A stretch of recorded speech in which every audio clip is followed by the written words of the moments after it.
এক হ্রদের মাঝখানে গড়ে ওঠা শহরের কথা কখনো শুনেছেন? যেখানে ভাসমান বাগানে ফলতো ফসল, যেখানে সূর্যকে বাঁচিয়ে রাখতে প্রয়োজন হতো মানুষের রক্ত। এমনই এক রহস্যময় আর ভয়ঙ্কর সুন্দর সভ্যতা গড়ে উঠেছিল মধ্য আমেরিকায়। যোদ্ধা, পুরোহিত আর দেবতাদের এই জগৎ অ্যাজটেক সভ্যতা। চলুন আজ পা রাখি সেই প্রাচীন মেক্সিকোর বুকে। আমি তিশা আছি আপনাদের সাথে, দেখছেন মিস্ট্রোয়া। কিংবদন্তি অনুযায়ী অ্যাজটেকরা ছিল যাযাবর এক জাতি, যারা উত্তর থেকে দক্ষিণে দীর্ঘ পথ পাড়ি দিয়েছিল এক ভবিষ্যৎবাণীর খোঁজে।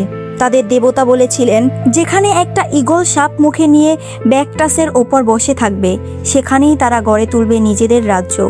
চতুর্দশ শতাব্দীতে টেক্সকোকো হ্রদের এক দ্বীপে সেই দৃশ্য দেখতে পেয়ে তারা প্রতিষ্ঠা করে তাদের রাজধানী। টেনোচটিটলান ছিল সেই যুগের অন্যতম বিস্ময়কর শহর। হ্রদের মাঝখানে গড়ে ওঠা এক নগরীতে বাস করত প্রায় 2 লক্ষ মানুষ, যা সেই সময়ের ইউরোপের যে কোনো শহরের চেয়ে সবচেয়ে বেশি। শহরটিকে মূল ভূখণ্ডের সাথে যুক্ত করত বিশাল বিশাল কাজওয়ে, আর ভেতরে ছিল খাল, সেতু আর সুবিন্যস্ত রাস্তার জাল।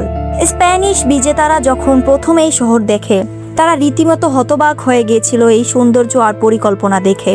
হ্রদের মাঝখানে বাস করেও অ্যাজটেকরা খাদ্য সমস্যার সমাধান করেছিল এক অসাধারণ উপায়ে, চীনামাপা বা ভাসমান কৃষিক্ষেত্রেও।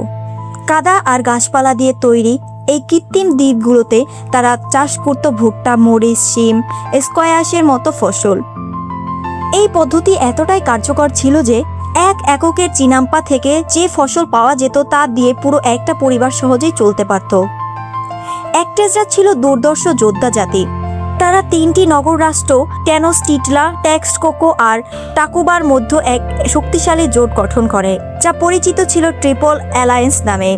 এই জোটের শক্তির ভর করে তারা একের পর এক প্রতিবেশী রাজ্য জয় করে আর বাধ্য করে তাদের কর দিতে। এভাবেই মাত্র কয়েক দশকের মধ্যে গড়ে ওঠে বিশাল এক সাম্রাজ্য, যা নিয়ন্ত্রণ করত মধ্য মেক্সিকোর বিনিস্ত অঞ্চল। অ্যাজটেকদের ধর্মবিশ্বাস ছিল গভীরভাবে যুদ্ধ আর ত্যাগের সাথে জড়িত। তাদের বিশ্বাস ছিল সূর্য দেবতা হুইটজিলোপোchtli প্রতিদিন আকাশে যুদ্ধ করতেন অন্ধকারের বিরুদ্ধে, আর তাকে শক্তি যোগাতে প্রয়োজন মানুষের রক্ত আর হৃৎপিণ্ড।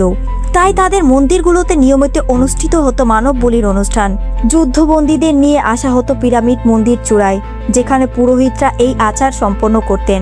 এই প্রথা আজকের চোখে ভয়ঙ্কর মনে হলেও অ্যাজটেকদের কাছে এটা ছিল বিশ্ব ব্রহ্মাণ্ডকে টিকিয়ে রাখার এক পবিত্র দায়িত্ব।